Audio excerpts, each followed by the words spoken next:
Good morning. Good morning, everybody. Good morning. Good morning. Good morning. Good morning, everybody.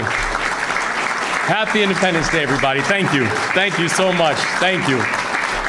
Thank you all. Good morning. Good morning. Thank you all so much. Thank you. Happy Independence Day. And welcome to the Maryland State House, where a floor below us, in the old Senate chamber, General George Washington surrendered his commission, and with it, the power to place himself above our country. This deeply patriotic act established that this new nation would take a different path than those who had come before. An aspiration that power would not be passed down by birthright or bloodline or last name, that opportunity would be earned in a new way. That act of patriotism was a powerful idea, and it set the stage for the nation that we live in today. But today, we do face a different test and a different question. What does the work of patriotism require of us? This is a day of reverence, but it also must be a day of reflection. Because the Founding Fathers knew this country was unfinished. In fact, they wrote a document that could be amended. That was not a flaw, that was a function. And the ideals captured at our founding were unprecedented in 1776, and also they remain unfinished in 2026. The history of our country and the history of this state, it is powerful, and it is painful. It is complex. But inside that complexity is something uniquely American: the strength for self-correction and the strength to self-heal. My grandfather taught me that. He was born in South Carolina, the child of Jamaican immigrants. And when he was just a boy, he and his parents fled in the dead of the night. The Ku Klux Klan chased them away because his father was an outspoken black minister. My grandfather's earliest memories was of a nation rejecting him for something that should have been a source of pride, not prejudice. Most of his family vowed to never return to America, but my grandfather loved this country too much to let the cruelty of some determine his destination. So he came back. And the late, great Reverend Dr. James Joshua Thomas became the first black minister in the history of the Dutch Reformed Church. In his endless humility, he used to say, "This country would be incomplete without me." But you know what? My grandfather was right. And on this Independence Day, I want to be clear: America would be incomplete without all of us. That is the patriotism that my grandfather instilled in me. Yet today, the very premise of patriotism is under attack. Its meaning is being narrowed, its purpose is being distorted, and we cannot let that happen. So today, I want to talk about why this matters and how we can move forward together. It matters because America's strength has never come from what we claim for ourselves. It has always come from what we give to one another. We are a nation of strength because we are a nation of sacrifice and a nation of service. Our ancestors refused to give up on the hope of America, even when America refused to extend its full promise to all. They could have decided this country was too unequal or too unforgiving to be worth the sacrifice. But it was the women who served as the greatest conductors of the Underground Railroad in the Eastern Shore who led their families to freedom. It was the women in Baltimore who worked in factories while their husbands went to war. It was the young lawyers at the NAACP who argued in front of the Supreme Court that separate does not mean equal.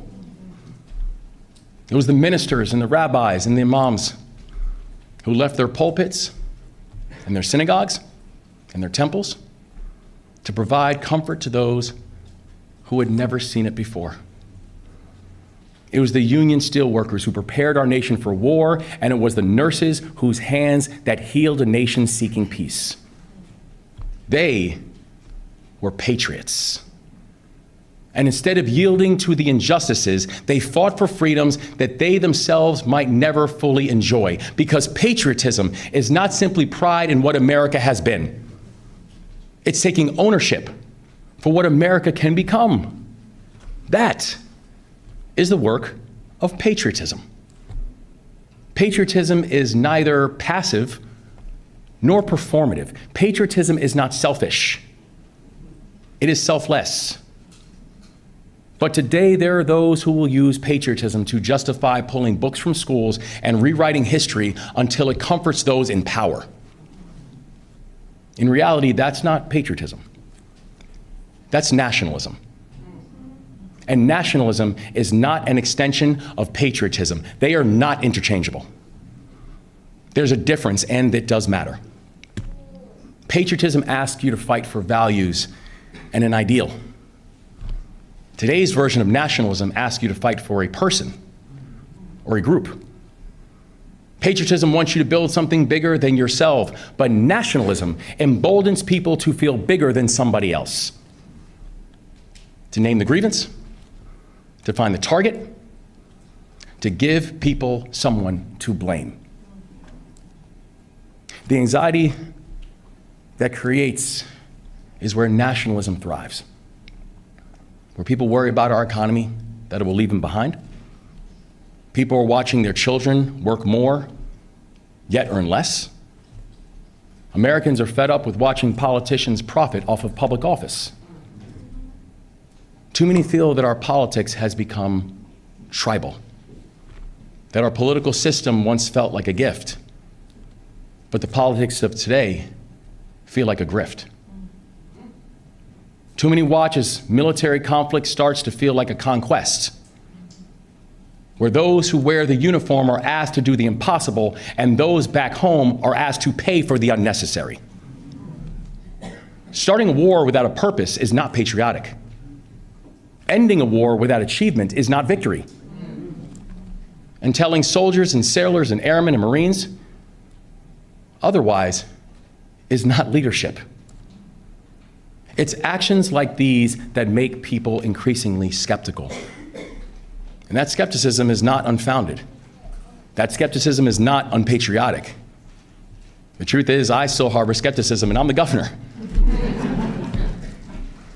Skepticism can be our companion, but skepticism can never be our captor. So how do we move forward together?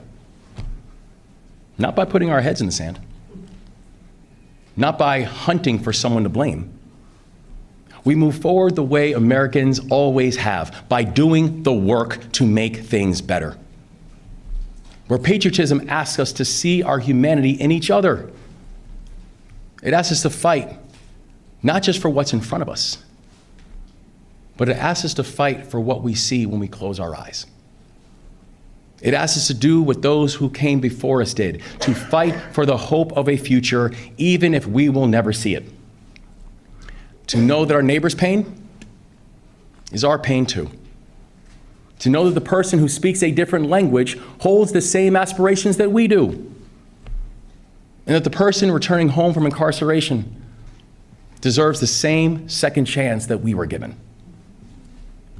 To remember that God's grace is not only offered to the saint, God's grace is offered to the sinner too. We've come through a civil war. We've come through the Gilded Age.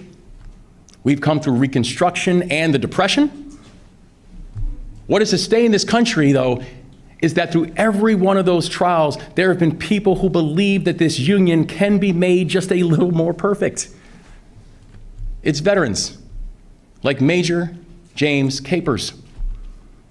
And as he told me when I had the chance to speak with him, His path to service in the Marine Corps all started at Carver Vocational Technical High School in Baltimore City, Maryland, where in 1967, when his reconnaissance team was ambushed in Vietnam, he was hit again and again.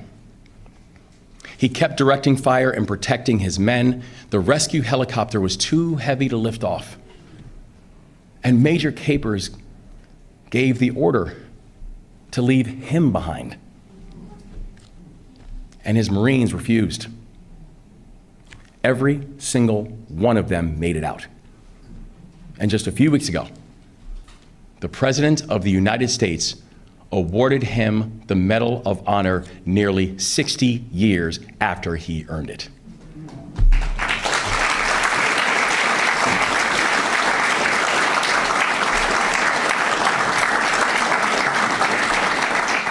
And I congratulate Baltimorean Major James Capers on this wrong being righted.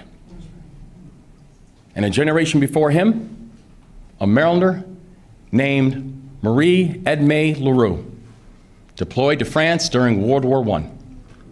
She served as a telephone operator with the U.S. Army Signal Corps, one of the trailblazing women known as the Hello Girls. On the Western Front, she connected tactical commands. But when these women came home, America denied them veteran status. Not until 1977 did our government finally acknowledge their service. And a century later, Congress awarded LaRue and the Hello Girls the Congressional Gold Medal.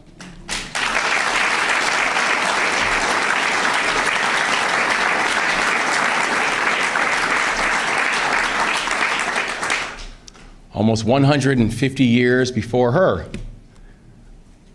a Black and Indigenous soldier named Prince Ames fought at Lexington and Concord and Bunker Hill. For nearly 6 years, he fought for a country and a cause that did not yet include him, but that he perhaps believed maybe one day it would include his children, and maybe even his children's children. And today, in a building that was partially built by the hands of enslaved people, I, his great-great-great-great-great-grandson, now serve as the first Black governor in Maryland's history.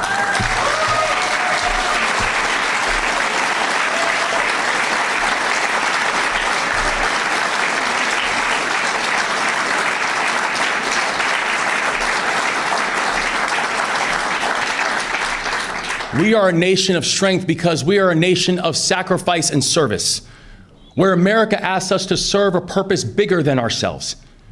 And I believe deeply that service will save us. Because when one neighbor gets involved and pulls in another, they do the hard work together, and that is where progress is made. In 2023, we launched a first-in-the-nation service year option for our high school graduates. While our young people give back, they lay the foundation for their future success through job training and mentorship programs. And also, they create a lifelong habit of service to our state and to our nation, and that is something that we so desperately need. 5 Maryland Corps members and alumni are here with us today. Michael spent his year with SHIP of Frederick County, helping unhoused students reach their education and vocational goals, and this fall, he's attending Mount St. Mary's University to study cybersecurity.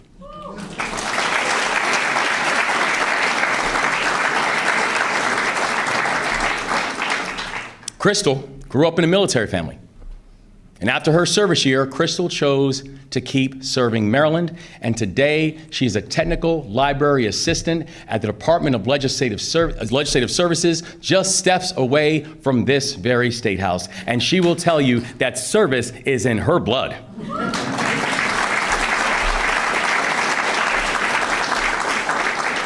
Her younger brother, Toby, is in his second year of the program, serving at the Complete Player charity.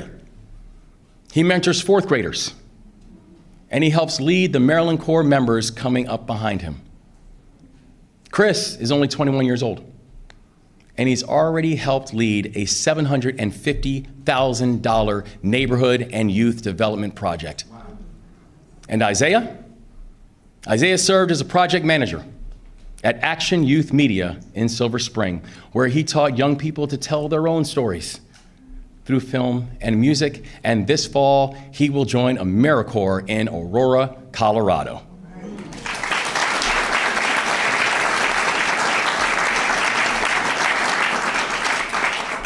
To Michael and to Crystal and to Toby and to Chris and Isaiah and all the other young people who are leading the way, thank you. My grandfather was maybe the most patriotic person I've ever known. I joined the Army at 17 years old, and I remember the pride that he had in my decision. He taught me that true patriotism is not a passive activity, because your love of country will be tested in both big ways and small. And while I was serving in Afghanistan with the 82nd Airborne Division, Airborne,